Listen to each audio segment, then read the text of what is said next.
What is going on, guys? Stu here, back with another Marvel Strike Force video. Hopefully you guys are having a fantastic day. Today, guys, we're going to be talking about Apocalypse's new abilities and his new awakened abilities, and we're going to be discussing that. I know I'm a little bit late to the topic, but I did want to make a video of my own discussing how I feel about it and why I think that you should not be too worried about it going on in the future, and I'm going to be explaining that in this video. Also wanted to say thank you to everybody who showed an absolute boatload of support to my last video for Dark Dimension. You guys sent me so many comments. You guys liked a lot. There was a ton of new subscribers, so I very much wanted to thank you guys from the bottom of my heart. Really meant a lot to me, and I was just happy to see my advice go a long way for some of you other players out there. But with that being said, guys, we're gonna get into the video today, and let's hit to the intro.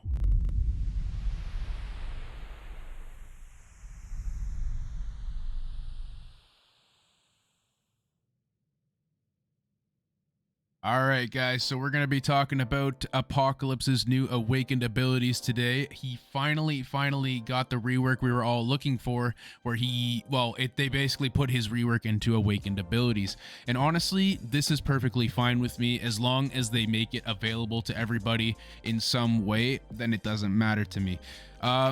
All I wanted to say is that he is going to be an absolute monster in this game now when you get his awakened abilities unlocked. He gives his allies 20% max health and damage now. He's going to be an amazing tank. I've heard his health can go up to over 2 million when you finally get him to a 7-star for red, which is absolutely insane. That's like double the amount of health I have right now. His basic gets a lot better. His base is like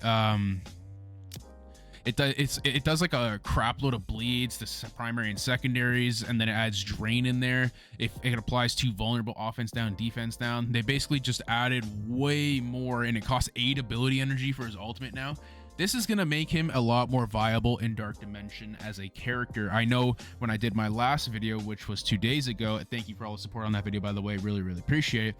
He wasn't on my list, and probably a couple of you guys were wondering is why. Well, he wasn't that good in Dark Dimension from all I've seen. His abilities took way too long to recharge. He didn't survive very long. He was just very hard to get a lot of use out of. However, now he might actually be a top tier choice for global, and who I would replace would obviously be either Gambit or Ultron when I was saying that you should use any of those two in the video. The main topic of this is, though, why am I not worried about his abilities, and why should you not be either? And that's because you're not going to be getting these abilities for a very long time. And what do I mean by that? Well, I'm not exactly sure how the campaign works. Correct me if I'm wrong, but you have to do the apocalyptic campaign, and you're going to have to get these abilities by doing that, and it requires ISO 8 level 5. And the problem with that is there is no way of getting ISO 8 level 5 right now except for these events, except for leaderboards, and if you spend money. So there's absolutely no other way of getting them at this moment. You could also do the sagas, the gear tier 17 sagas, which is fine. That's also what I'm working towards right now.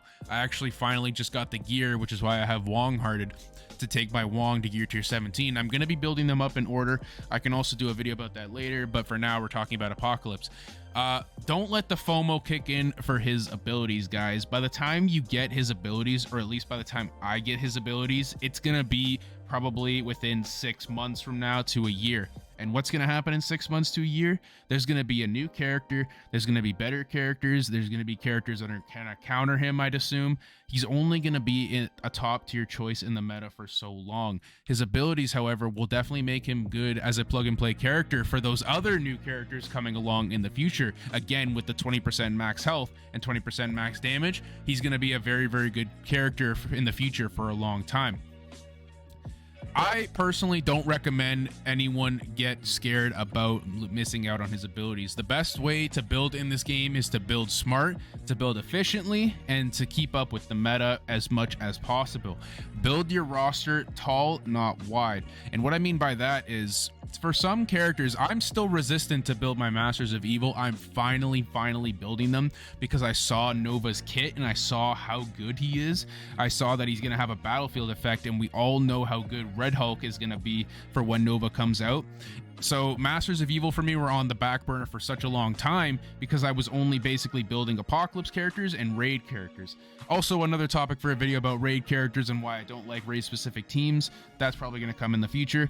However, this video is all about Apocalypse. Yes, guys, he is a fantastic character now. He was before, but he was before in a way that only really benefited certain matchups, I want to say.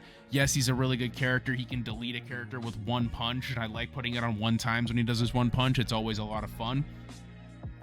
Just don't let the FOMO kick in. And they even released a costume for the Tadano Mac, I guess. He's going to be the one getting this costume, I assume. Eventually, they're going to be giving it out to everybody. It's a really nice costume. It's definitely interesting, that's for sure. Again, don't let the FOMO kick in for this either, because eventually everyone will get it. Again, with the blue ISO 8 level 5s, I only have about 5 million. There's no way to get them right now. Correct me if I'm wrong again in the comments, but I don't know if we're going to be getting ISO 8 level 5 in the future when the raids come out, when the new incursion raid comes out. I think we're going to be getting a lot more ISO 8 blue 4, which is good, and gear tier 17s and 18s. I don't know. Again, I know we're going to be getting gear tier 18s, and that's a main source, which is why obviously build your raid characters first. You know, Dark Dimension is going to be a big priority for people. Raids are going to be a big priority for people. I don't know how easy it's going to be for people to also fit in Apocalypse characters into everything else that's going on. And with that being said, he's going to take even longer to get those awakened abilities. Again, I think he should have had these abilities from the start.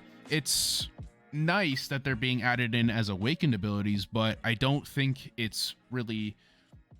You know, it's interesting. I needed them to have this on Apocalypse on day 1, and I think a lot of players also wanted to have it on day 1 as well. But just a quick little video from me, guys. Just wanted to explain why I'm not worried about these Apocalypse abilities, and neither should you. Not a lot of people in your arena shard are going to be getting these awakened abilities before you, and if they do, good for them, right?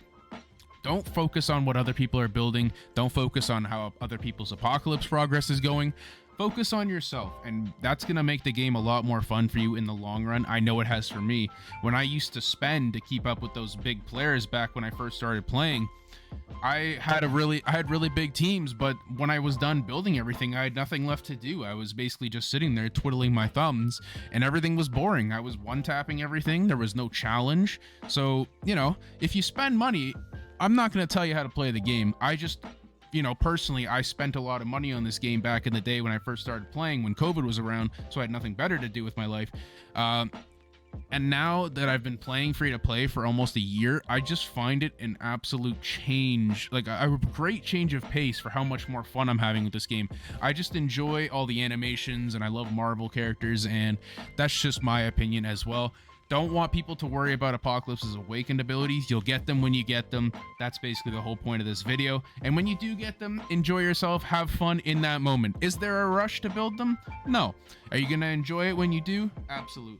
But with that being said, guys, hopefully you enjoyed this video. If you did, please leave a like and subscribe. Again, to everybody who liked and commented on my last video for Dark Dimension, I'm glad you guys enjoyed it so much. Thank you from the bottom of my heart.